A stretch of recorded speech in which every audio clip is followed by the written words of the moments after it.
Hi guys, welcome back to our another reading. This one is not going to be a weekly reading. For this reading, we're going to be taking a look at the month of November. So November 2025. Yes. Yes and no. Just kidding. Everywhere in between, right? But welcome to this monthly reading. And what my aim is to do is to pretty much just check on the energies that are in flow because there are so many energies going on. If you follow this channel, thank you so much. Then you know November hits me hard. So I'm like even struggling to like enunciate right now, but we're working through the energies. We're going to do our best together.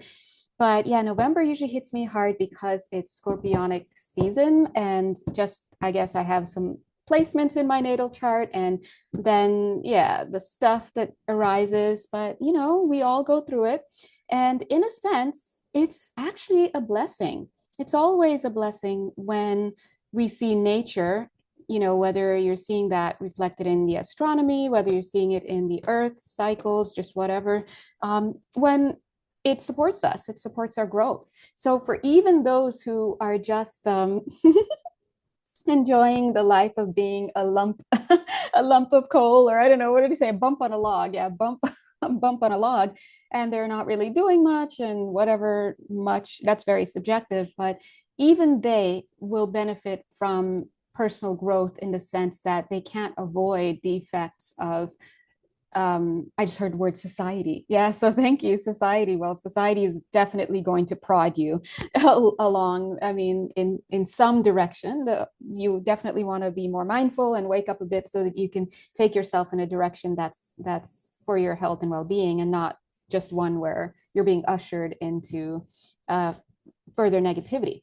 But I was going more like with natural cycles and whatnot, and astronomical and astrological goings ons. Those are very helpful.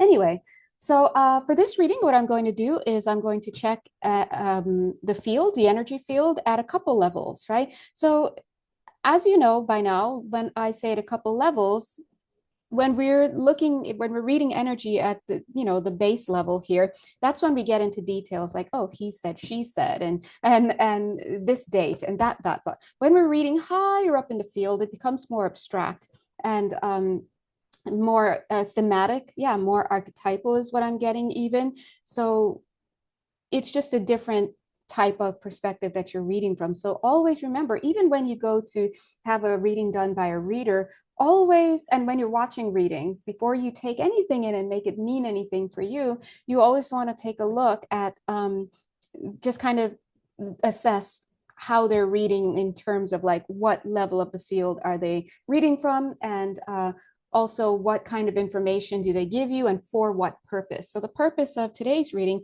is to give you a heads up. I'm just joking. Okay, no, I'm reading to give myself a heads up. But also, if you'd like a heads up too, then we can do that for you here. But I'm reading. The purpose is to give any information that wants to come through for you. And the reason why that is different from just giving you a heads up is because when I leave it open for spirit to come through with messages that could also be for you, then we get a nice little cocktail of collective messages and some lovely personal messages. I just heard them say spiritual messages as well.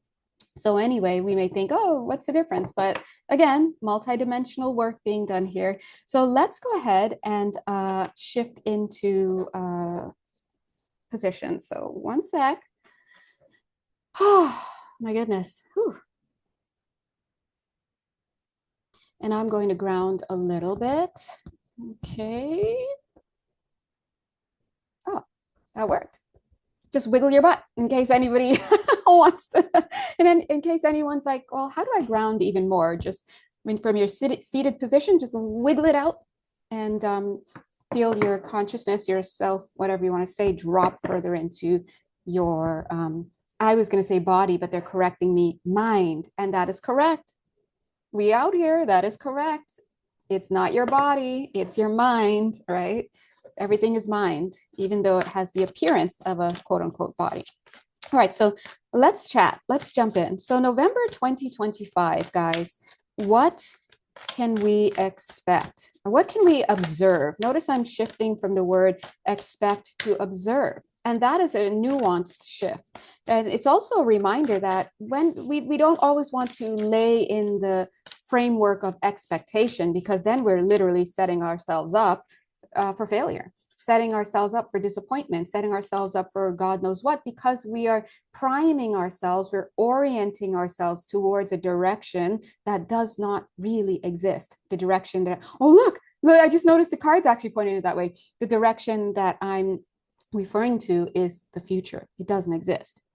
So when we are checking what to expect, the more correct idea of that is that you're looking at the energies as they rest in the now moment, and now and now and now and now and now and now and now and now, you get it, right? And based on the frequency and all of the energies that go into the now moment, it's like a stamp, boom. And then you look at the stamp and what does it say? It's like, yeah, stamp, that's what it says right now. The universe is like, oh, we got it. One whatever pizza coming up. It's just giving you your stamp at every given moment. Okay. So especially when there's so much momentum behind that stamp that you've contributed into your now moment. And how do you build momentum? Well, you keep believing in that reality over and over and over and over. If you believed on day one that you're a loser, consciously or unconsciously, and you're on day 42 of being a loser, you're going to be swimming basically in manifestations, physical manifestations that just reflect back to you this idea that you're a loser, not because God made you a loser, not because society made you a loser, not because you were born to losers, but because you carried the seed within your conscious mind, within your subconscious mind, and also at your conscious mind, I'm sure, that you're a loser. You made it mean that. And so the point is you want to be mindful, because that's literally how when you keep doing that, having that same self concept day in, day out, all day, every day, right? All you're doing is taking a false belief, the idea that you can be a loser, adding another belief, the idea that you are a loser. Not only can you be one, but you are one, right? You're taking those two false beliefs amidst God knows how many other false beliefs, right? And you're practicing it every day. That's all you're doing. And what you're doing is you're literally letting the universe know what world, what version of Earth, what version of your reality that you're seeing around you to bring back to you. And that's why your bestie could go and order a pizza from down the block and get the best pizza of her life. And you may order the same pizza from the same person on the same day at the same time, but your own pizza.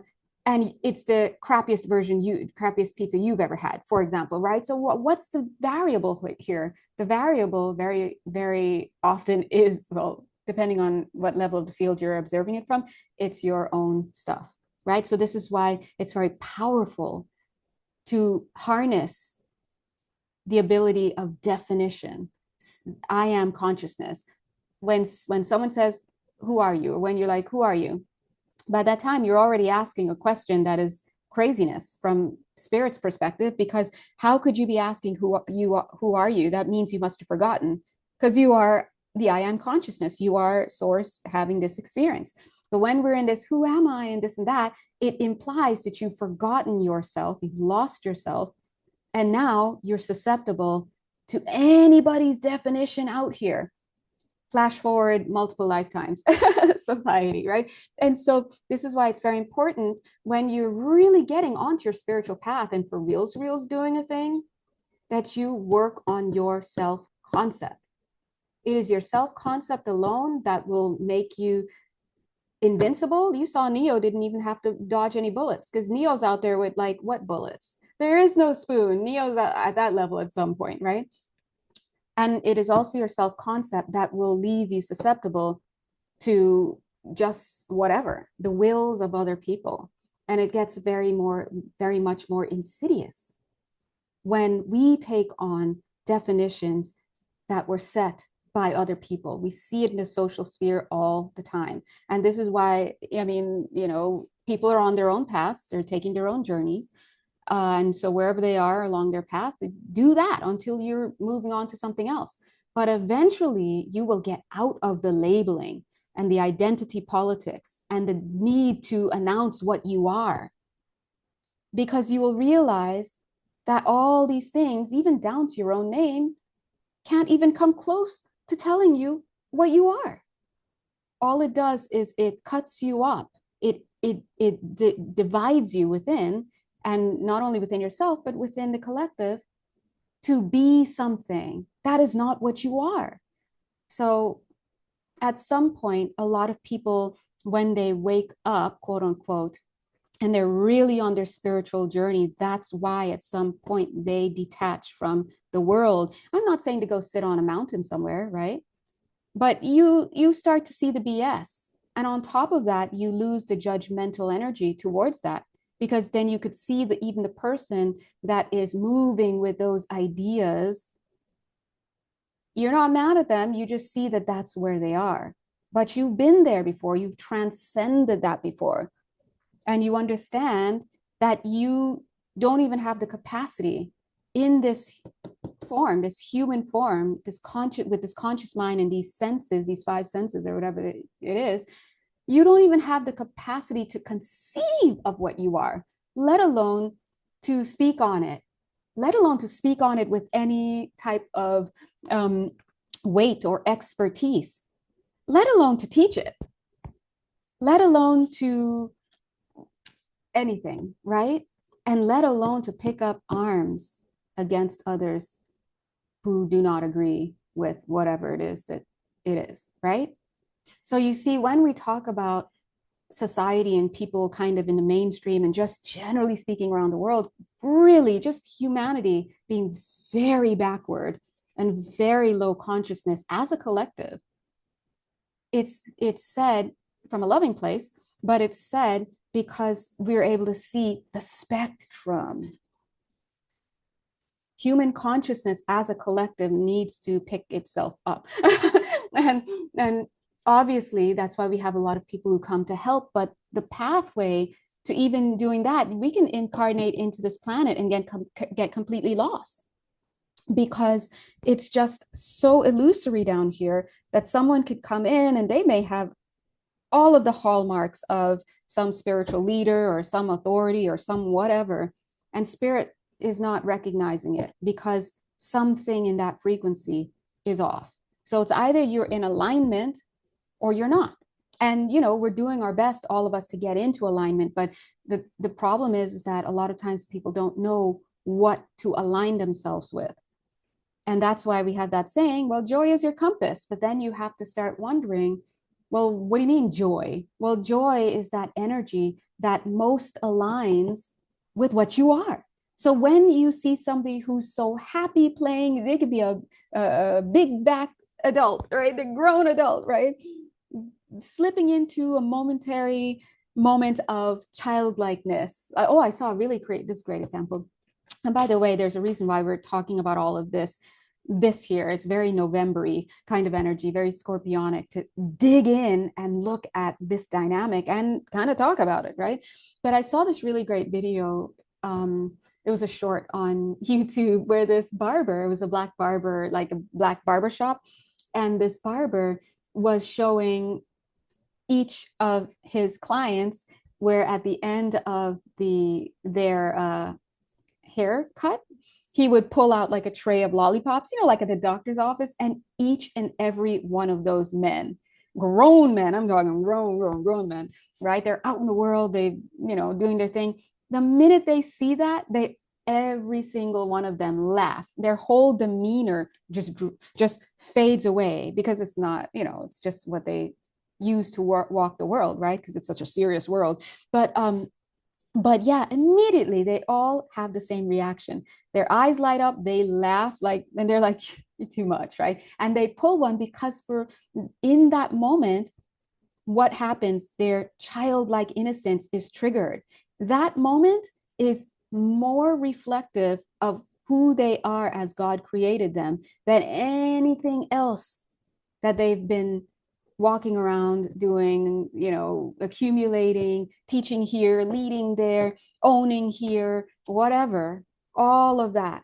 All of that is worldly stuff because the way God created you, and God is whatever you want it to be, but the way you were created, you don't need to build these things. You don't have to build societies. You don't, because all of that is built upon an idea that you have a lack and you need to fill it. But remember, when you are in your natural state, there's nothing but provision because it's oneness. Everything is one. So when there is a value of one, there's no lack, there's nothing needed. So you can think of it as abundance, right? But because we're in this dualistic state, this duality, this separate mindedness, right? Separation mindset, we have this idea of lack. And so we tend to live our worlds. They just corrected me to say worlds. I was going to say lives. We tend to live our worlds because remember, I told you we're just living in our own individual versions of the world. And we lump together with those, we navigate towards those, we harmonize with those, we magnetize those whose individual versions line up in some way, enough of a way for us to perceive of them, right? That's why once you really fall out of alignment with somebody, you may never see that person again because the relationship cannot be supported when the frequencies aren't there. So it's alignment. What are you aligning yourself to? Right? So anyway, so spirit is coming through here and through that really roundabout way, which is my contribution to this conversation. What they're trying to show you is that there is a real version of you, and then there's the fictitious version of you. The real version of you is only always ever going to be the one that God created. It's the most childlike version. If you want to look within yourself and find, well, what is it? What should I lean into, right? It's not going to be your college age one. It's not going to be the version of you that became a family man and you got married and now you know what responsibility. It's not going to be any of those. It's not definitely not going to be the victim part of you. It's not going to be the traumatized part of you. It's going to be the inner child. Okay? Because the inner child exists in a mindset or exists with a mindset, has the mindset that most reflects the state of being that God created you as, which is one where you don't have to be worrying about anything because everything is provided for you. But because you've been blessed with free will, you can even choose not to believe that. You can choose to turn away. You can choose to say, bump you, God, and whatever you want to say, or you can just choose to be interested somewhere else and make up your own whatever. Flash forward to here we are today. And what's so bumming about it is that in societies, people are given belief systems, right? People receive belief systems that pretty much take out their ability, not ability, but their, well, sometimes to question. And they think that this is all they have. But the reality is that, you know what? There is a version of you that is the one you should be moving towards, and that is your childlike version. That doesn't mean you're irresponsible. That doesn't mean disregard anything of value that you've learned along the way. What it means is to get back in touch with your joy, get back in touch with your innocence, get back in touch with your value, and release all of the learnings along the way that would tell you that you are something that is unworthy of divine love. So now that we have established that kind of space, at some point I would invite you to reflect, like outside of this video, obviously, because I'm going to continue with the video, but reflect on how far off from that joyful space do you find yourself now, right? And it's happened on multiple occasions with beloved clients. Love my clients, shout out.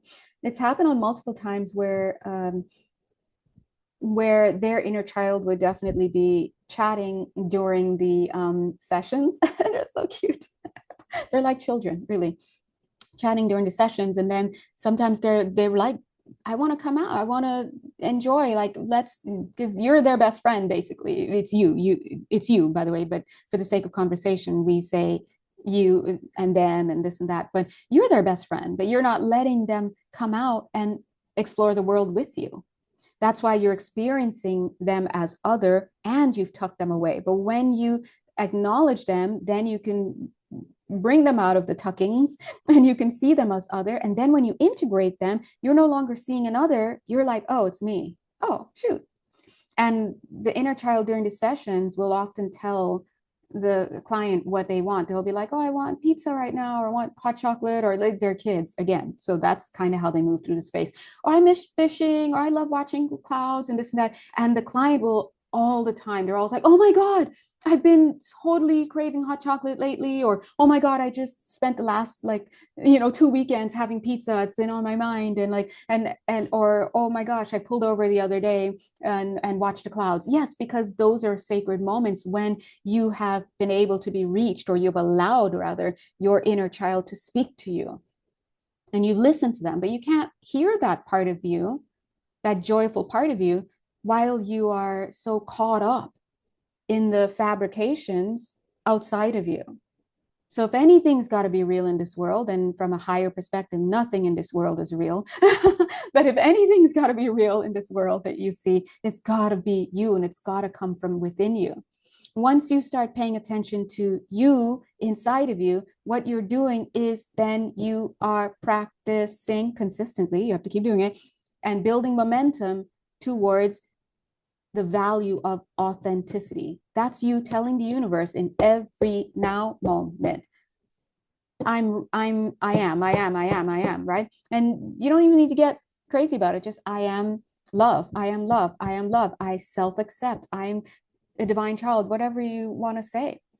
But you have to really beat that drum, and you've got to make it a part of your everyday life, because guess what? You're making things a part of your everyday life, but those are those social learnings that will tell you what your race is, and your what color you are, what your ethnicity is, what your gender is, what your sexual orientation is, and everything, your socioeconomic class, and then they'll tell you what your I don't know, whatever people are talking about these days, everything will be told to you.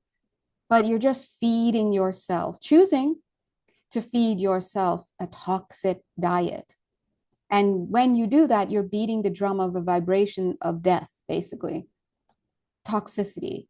Because if we were to boil it down to the most concise, you're either in your I am frequency, or you're in your I am not frequency. You're either in your I accept, self accept. What is your self? Source, having a temporary experience of physicality and forgetfulness. So when you're self accepting, you are accepting source, the creator, and all of the frequency and truth and vibrancy and providence and all those words, worthiness, all that stuff, that is yours. It's around you right now. You just have to accept it. But you don't accept outside of you, self accept. If you're tired, go take a nap. If you're hanging out with people who are saying mean things, stop hanging out with them, or stand up for yourself and let them know. That's self acceptance. Or you are self denying. Self denying, it says, oh, no thanks, not interested in myself. I'm interested in that man instead. Let me go and cook for him before I cook for myself. I'm interested in being accepted by my family. Let me go ahead and give my hard-earned money all the way to them instead of buying another pair of shoes because I need, you get the point, right? So the point is, I am or I am not.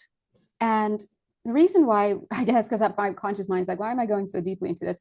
But the reason why, again, is so that we can really get this idea that it's boom, only two paths, no matter what you think you're seeing in this world, whether it's a hand, a glass, whatever, it's either going to represent a direction of self-acceptance or a direction of self-denial / self-doubt, right? Now, sometimes an item or an opportunity, you can have an opportunity that seems like it could fall within either category. For example, I'm going to be generous. Yeah, what does it mean to be generous? We all know how being generous can be done in a healthy way, and we all see how being generous can be done in a non-healthy way. The health has to do with you first. You must take care of yourself first. That is the self-acceptance. The self-acceptance is literally saying, I want to plug in, boink, to divine frequency. Bzzz. And once you're there, that's when all these ideas about how you can use that divine frequency to be of assistance to others comes through. But if you're out here just saying, oh my God, I have to do this, I have to do that, I have to help this person, I have to blah, blah, blah, and you just plug into their pain, their stuff, the learnings, whatever, you are not helping anybody. And in fact, there's no frequency there. It's just low toxicity, right? I mean, low toxicity. You get it's just toxicity. So you must put your mask on first before, like an airplane, put your mask on first before you can go out into the world and be a conduit, right? So, oh, as I said, and be a conduit, I just saw this energy bypass this altogether and move out into the world. Because remember, being a conduit is about being in alignment. So many people have all this flowery language, which I love, dear Lord, make me an instrument of your peace, all this stuff. It's beautiful. What do you think that means energetically? It looks beautiful on paper. It looks great in all these books we're reading every weekend and this and that. At the end of the day, practically speaking, it means get into alignment with the frequency, of peace. You cannot be an agent of peace out in the world if you haven't embodied it for yourself. But you are peace. So if you're not self-accepting yourself, if you're not showing yourself self-love, self-care, if you're not tending to yourself, and I'm not talking about in some selfish service to self way. No, I'm talking about recognizing that what is inside of you is sacred. It's the inner child. That's the sacred point. It's not the body. It's not the conscious mind. It's none of that. It's the spark within you, the spark of the divine. The whole namaste, the light within me recognizes the light within you. It's not, oh, I see your shoes, I see your car. It's none of that. It has nothing to do with anything. That's illusion. Okay. And those who work with energy, like for reals work with energy, and you know how to collapse energy to the point of then like making some things disappear right out of it. Like those people understand to a larger degree than generally speaking people what it means when we say things are illusory. You call things into structure and you can collapse them simply by way of your belief system. It sounds strange, but that's because you're entertaining beliefs that are not reality, linear beliefs, things like that. That's taught to you to keep you in a certain mindset. So you can't actually do what? Step into yourself. How can you foster self-love when you're being taught that there is any reason, for example, just using a modern day example, a current example, that there's any reason that would justify not giving people stuff to eat, for example? What's the reason? Because we have the resources. So what's the reason? Is it one of those, get a job? Is this one of those, you should have paid attention in school? What are those reasons? Those would be over here and not in the I am, right?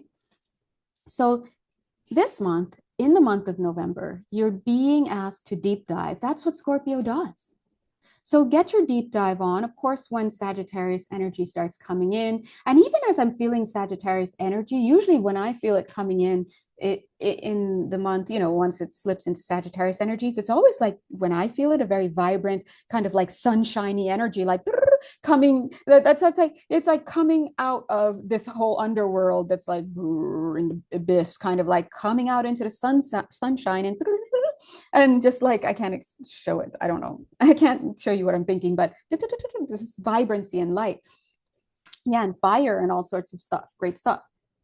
But even in this scorpionic season and transition into Sagittarius, I see that maybe up until uh, maybe, yeah, up until 2 weeks into, what is that, like half of the time in Sag, but up until maybe the first 2 weeks of Sag season seems a little bit like a little bit not its usual vibrancy.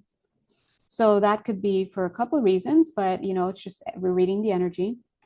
So what I would suggest, guys, is that if you vibrate with this reading and you're noticing stuff is coming up for you in this month of November, and you are feeling sluggishness occurring in your life as well. I'm also getting, oh, earlier the guides were like, double check everything. Of course, it's Mercury retrograde. Double check everything. Because apparently Murphy has come to visit Mercury. So Murphy's Law is kind of doing a thing, right? But and also I'm getting, it almost felt like a question from one of you, like, is this one of those like chrysalis moments, like where we're going through stuff, but then we turn into a butterfly and stuff? I would say, I mean, anytime we hole up somewhere and spirit is involved, there's always like the potential to really have this transformation or transformation in mindset, but feels a little different. What I'm feeling is that, yes, this is a turning inward moment, but it's almost like there's so much work to do internally, or that you will find yourself doing internally, if not at the conscious mind level, at other levels of your consciousness, maybe in your sleep, maybe whatever, but you will feel a bit of the drag in your waking hours, by the way, right? But there's so much that will be going on that it's not just as simple as we usually like to think with, oh, I'm in a butterfly and I'm in the little chrysalis and I'm fighting and doing my things and I'm transforming and yay, I'm a butterfly. There's a lot more. It's almost like you'll be going maybe deeper than you would normally go, or that you would usually go, than you would usually go during November, during Scorpio season. So I guess this is the heads up. I don't know. And I just saw someone fishing. Yeah, going fishing. I don't know. That's very specific. So if somebody is going fishing, whoever you are, if there's a fishing connection and you might wake up early to go fishing, I'm just seeing you sitting on a boat. And of course, this could be figuratively speaking as well, but I'm seeing it more, what's the word? Literally. If you notice that you're doing that activity or other activities and you're delving too deeply into yourself, then you're being asked not to. Okay. So the point is, let's say, for example, that you're like, oh, so much is coming up. I'm going to go out on the lake and do some lake fishing or whatever. But when you're out there and it's just you and you're getting caught up in the nature and you're getting caught up in your stuff, you're having your little cry, you don't want to get to a point where you're getting so disturbed by it, where you're like, I'm just going to end it all. Let me just join the fishes. I want to sleep with the fishes. Like, it's not like that. Spirit is saying that's usually a sign where they're like, and maybe they'll send one of your guides in to slap you up a bit. Just kidding. No, they didn't say that. They did not say that. They did not say that. Now I wonder why that came out, because once we turn the camera on, I'm channeling. So we're going, they're saying the reason why I made that joke, but did I make that joke, or did something make that joke through me? Who knows? Who knows? The reason why they said the slap you up one is they wanted to remind you. And it's almost like they're so funny. They want to do the clapping thing. Like, when people are like, you know what I mean. They're trying to say the reason why we did that little slapping up joke is to remind you, spirit does not hit. Okay. Spirit does not slap. Spirit does not backhand. Spirit does not do any of that. And the reason why that's super important is because a lot of people out here, they're in this tough love kind of idea. Listen, I know you and your forefathers did things a certain way. Do you? Do all of you. But do not equate that with spirit.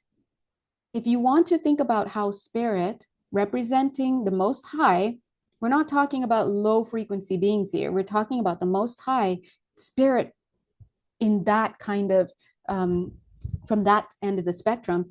If you want to think about how they work, think about, let's see, I can't think of anyone from mainstream like pop culture or something, but maybe we all have this idea of the most patient and the most loving, let's say, uh martial arts master. Well, no, like no, not okay, let's not martial arts because obviously he's teaching you how to fight, but even though he's teaching you how to fight, whatever.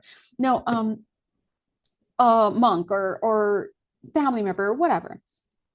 We all know, if we don't know anyone like this, we all know that this kind of person exists somewhere, and we love to see it, whether it's in TV or at a friend's house or something like a friend's family member, the type of person who doesn't even raise their voice. And just you being, you can come to them in a huff and a puff. You want to show them what's what because you blah blah blah. You're in your stuff, but the minute you get into their aura, the minute you even walk into the room and they look at you, all your stuff just subsides, and you're like, you feel your shoulders just slump, like, and then maybe you might be moved to tears. But something about this person, you just feel like you could just tell them anything, and you could tell them anything because they're not going to freaking judge you, right? We know these people, they're not going to judge you. They'll probably make you a hot chocolate. They'll have one big marshmallow in there because maybe they don't have the little mini ones, but they have one, and they'll put that big one in there, and the two of you will chat. You'll watch them. They'll like, hold on, let me cancel my meeting I had or my group I had. Hold on a second. They called somebody, say, and they're like, hey, something just came up, something really important. I need to make sure that I take care of that. And you're hearing them on the phone, and you're like, I'm important. So you're seeing them move in this way and hearing them, and you're safe. You take off your coat, you're like sitting, and before you know it, your story is tumbling out of you, and you had all this anger, and they're like, I get it. And then somehow they're like, listen, after you guys chatted for a little bit, they're like, lay out on the couch, relax, I'm gonna go make a few calls because I've got some stuff. They tuck you in, and then a couple hours later, maybe 2 3, I don't know how tired you were, you wake up because you're smelling like some nice sauteed food on the fire coming from somewhere. You're waking up to a house filled with food, and it's just great. And then you go and you guys chat, and somehow you just feel better. And to the point that when you walk in the kitchen, they're like, oh, there you are. And this person is stirring the pot, for example. And then you both look at each other, and they're like, wow, that was a big one, wasn't it? And you're like, yeah. What would God say? What if that was God? If that was, spirit? Spirit is more likely to say, wow, you had big feelings today, didn't you? And you're like, yeah. That is more like what you would expect from spirit than, well, you should have known better. Because look at what happened to your friends. You really want to follow in their footsteps? You want to become like them? You need to be tough. This is the world we're in. This isn't how I raised you. Or, well, I got nothing for you. I think you need to go and think about it. Go get a journal. Think about it then, right? That's different. That's two different energies. And just even feeling the frequencies, they're different. Because spirit, for somebody to talk to you and treat you in that way, that negative way, and I do feel somebody here may be needing to be mindful of that if you have somebody who's violent around you, right? Who shames you, who all that kind of stuff. Only people who cannot recognize the light within you would treat you that way. Okay? Always remember that. And if they can't recognize the light within you, we automatically know they cannot even fathom the light within themselves yet. Because how could they, and then you must ask, how could they give me something of value other than a lesson in what not to do? Now, the world will laud certain things because it gets results. Well, do you have a 4.0? Well, yeah. Did you get into this university? Yeah. Well, then maybe it was worth it, right? And yes, we may say, well, I was a bad kid, and that if this person didn't, hit me up, or this person wasn't so strong armed with me, then I would have, who knows where I would have been. I would have been all over. But that's your society talking. That's you with your limited vision talking. Because always remember that, yeah, for whatever reason, here you are, they did that, whatever. but do not uphold that as the standard for spirit. Spirit does not need to raise a hand. It doesn't need to cut off a check. It doesn't need to ostracize you. It doesn't need to shame you. It doesn't need to put you in a corner anywhere. It doesn't need to compare you to anybody. It doesn't need to grab your cute little face like we do. Well, I don't do that, but puppies and like rub their face in the mess that they made on the carpet. Spirit doesn't need to hang a sign around your neck. Spirit doesn't need to make you feel less than somebody else in the environment. These are not things that spirit does. And if you don't work with energy, it's understandable that you can't discern the difference.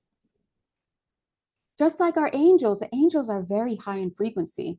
So even when I'm telling you like, oh, they're making jokes and this and that, like, yeah, I have guides and stuff, and my higher self is coming through, especially Jelly Bean.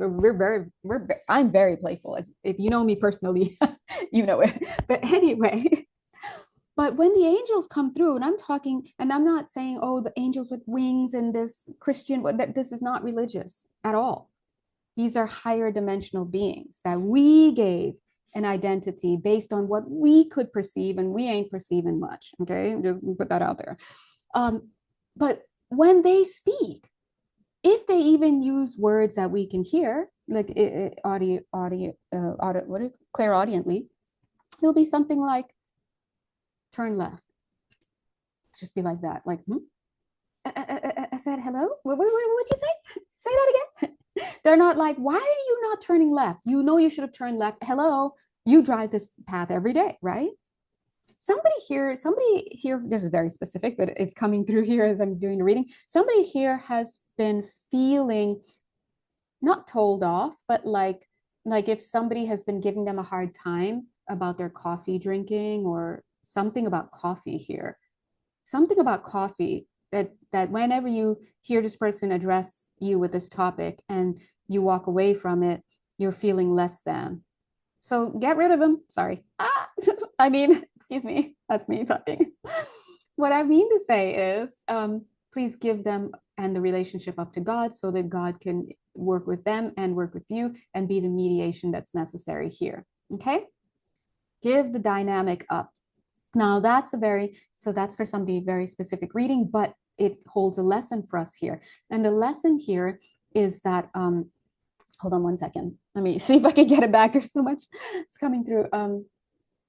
Thanks. The lesson here is when we go through our life with the everyday details, the he said, she said, remember when we were reading it low in the field, we're getting the names, the dates, the this, that, right? For example, just use that coffee thing. Two people having a conversation about coffee, and this person keeps like saying certain things. I don't know what it is, whether it's you're not doing a good job with the coffee, or hey, do you think we should do this? I don't think so. Whatever that is, right? Or hey, too much caffeine. I don't know what they're saying, but those are details. Spirit is saying the lesson here is to, in that moment, freeze frame, ding, and then pull yourself out, not in a dissociating way, like stay in your body, but you can reflect on it later, right? But pull yourself out of the moment, zoom out, where it's not Mark or Mork, I don't know, just easy name, Mork and Mindy having a conversation about this coffee, and Mindy feeling less than, and Mork feeling, perturbed for some reason, right? Later, zoom out. And Mindy is the person we're looking at here. Mindy, girl, you got to sit down. Think about it for a second. How did you feel? How do you feel? First of all, what happened? Conversation. See how simple it is? What happened? Conversation. About what? Coffee. What was the message? I'm not making it right. I'm consuming it too much. I keep burning it. They don't like the smell, whatever it is, right? What do you feel the person's energy was? Anger, dismissiveness, vitriol.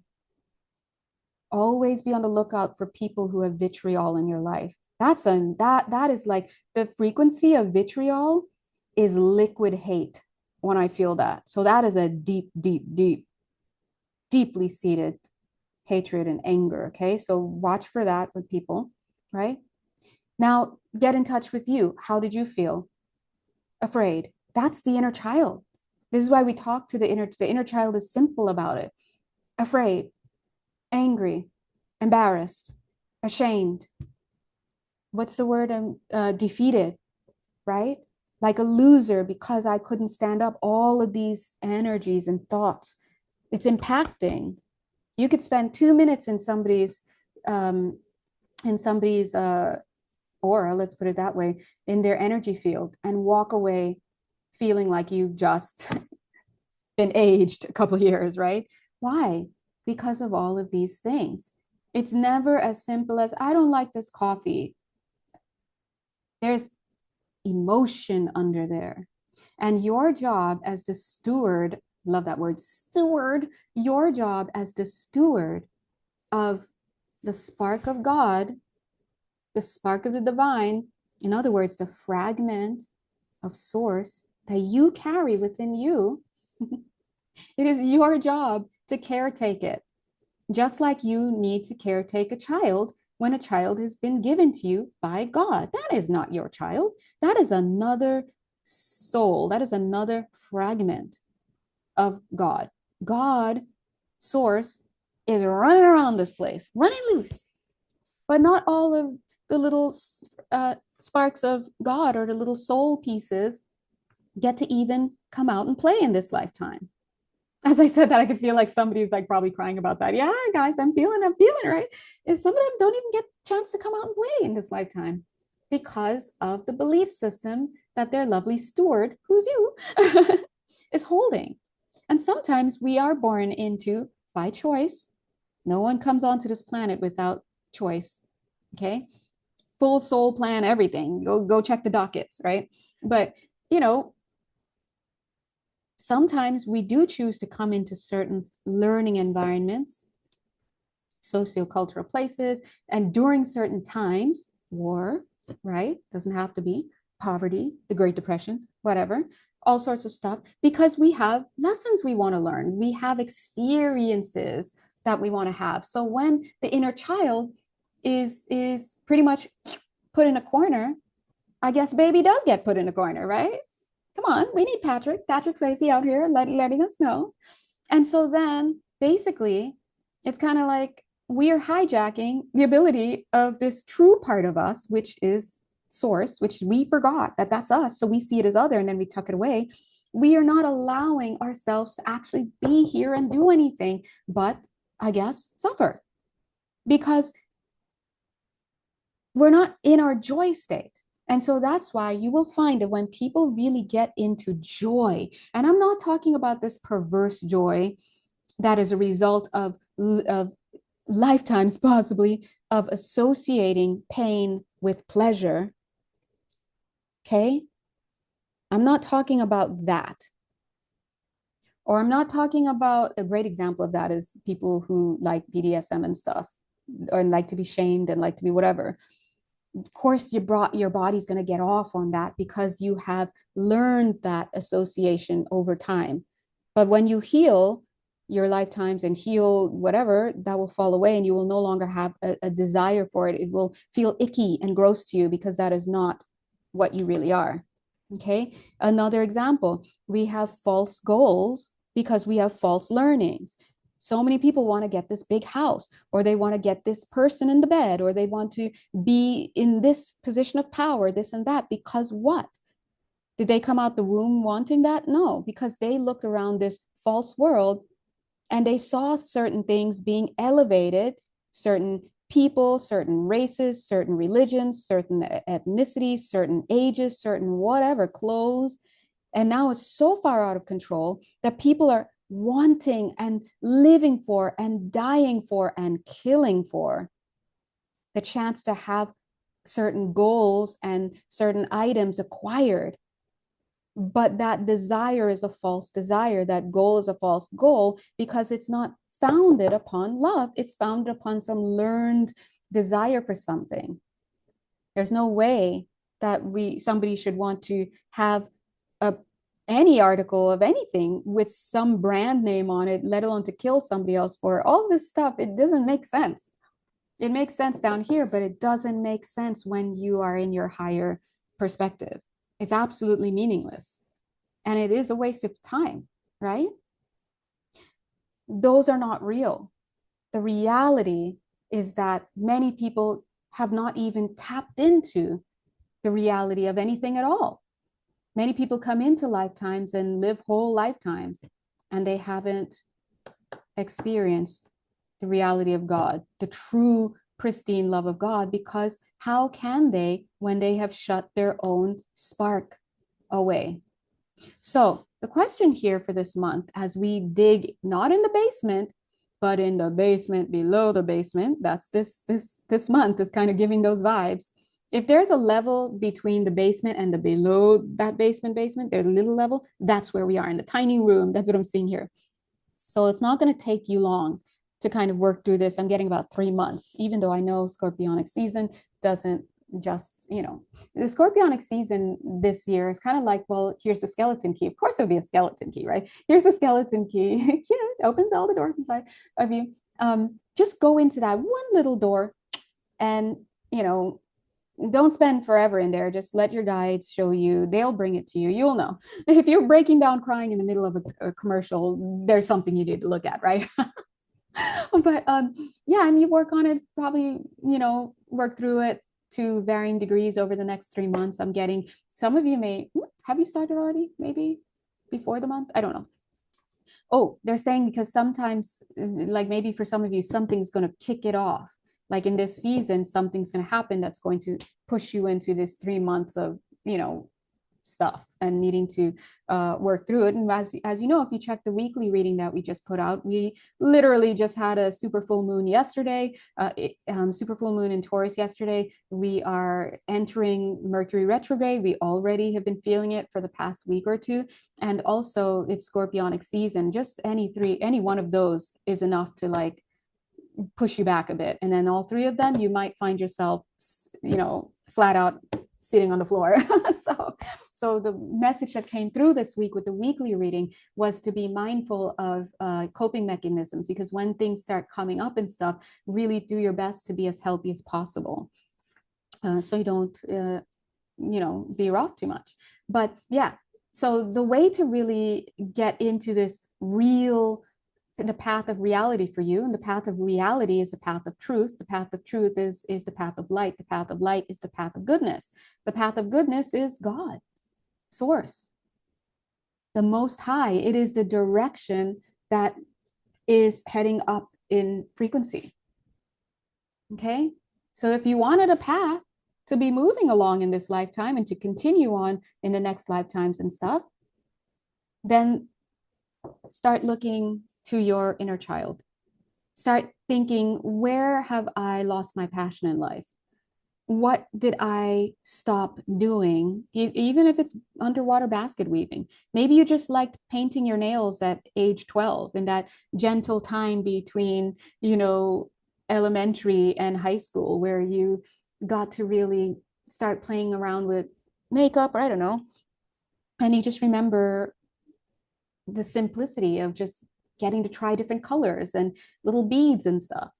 And obviously you got older, you probably put those things away. And today, maybe you get your nails done, but maybe you don't. But if you do, then that's usually a highlight of your day, but it pales in comparison to those simple moments when you used to just sit, watch your favorite comedy, and just do your nails.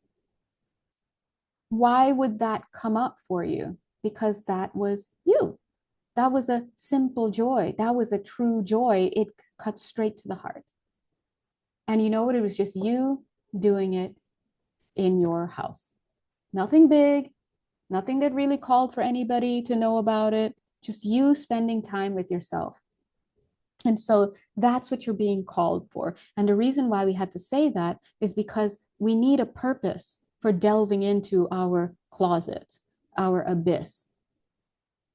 And the purpose is not to get lost in it, not to judge anything, because first of all, you can't even see beyond your nose. Neither of us can. Some of us have, extrasensory abilities and channeling abilities, but trust me, it doesn't mean we're out here like mastering things any more than you are sometimes, right? But so because humanity is not able to be omniscient, in meaning they don't know everything, they can't see everything, it's physically impossible to even do that, let alone the level of consciousness that we have. Even when we transition into the other side, we still can't be omniscient, right? To that degree. Because we can't do all of that, guess what? We can't judge. You cannot judge if you don't know. Then you're just making a fool out of everybody, right? And so you don't want to judge yourself and you don't want to judge others. At the end of the day, if something comes up and you're like, oh, and you're having the feelings and all this, try not to judge and just know that if you're feeling it and it's coming to your conscious mind and you're feeling the emotions, everybody and their mother in the non-spirit, in the non-physical, has already seen you. Your multidimensional self has already seen these things. You are just the last person to become aware of it. So don't then go and say, oh, I'm ashamed of that moment. I'm going to go hide. I'm going to go this. Well, who are you hiding from? Your higher self already saw that your guides are watching this energy that is your memory pop into your conscious mind, and then they watch you react to it, and then they see you how you cope with it and this and that. So don't think that whatever comes up for you is so harrowing that you need to hide it from everybody, because the conscious mind is always the last to know. And best believe that even your highest team members on your spirit team, if they've already seen it ahead of time, you know God's out here already seeing it. So they're always ready, waiting, like, okay, she's becoming aware of this, this painful thing that's coming up. Please, please ask us for help. Please, you must ask. Ask your angels. Hey guys, what do I do? What do I do with this? Help. Okay. And they're on it. They've got resources for days for you. So anyway, guys, yeah, life force energy. Now, this is beautiful because the beautiful thing about it, oh, communication, co-creation, yeah, working with God, bring these messages. The beautiful thing about this is that once we get to clear a lot of this stuff that's coming up, and by clearing, making peace with it, you're only holding on to it because you have chosen not to look at it, because it means something for you. Maybe it makes you ashamed, afraid, whatever. But Spirit is helping you at this time to look through some stuff and reminding you, you don't need to go deep sea diving in your psyche. Not needed. Just if something comes up to you, ask Spirit for help and let them help you through it. Bada bing, bada boom. And be on that path. But as we create the space there, look, then life force energy, God, your higher self, spark of divine within you, light, truth, divine providence, whatever, life force energy, it's all the same. Universal energy can come into your field. Your soul can come more into your energy field. You can take on more of what you are. Because if Spirit were to really hit you with that download, you would go crazy, or be bent out of shape, literally, physically, because it's too much energy. And so you have to make room first. This is why we love Scorpionic season. You have to make room first by processing and releasing so that you can take on more of yourself. All right, water, there we go. Let's get Scorpionic season up and running. We're already in it. We've been in it, but the November Scorpio vibes, whoo. All right. God bless you guys. If you'd like to work more personally with me, you know exactly where to find me. And yeah, God bless you. Mwah.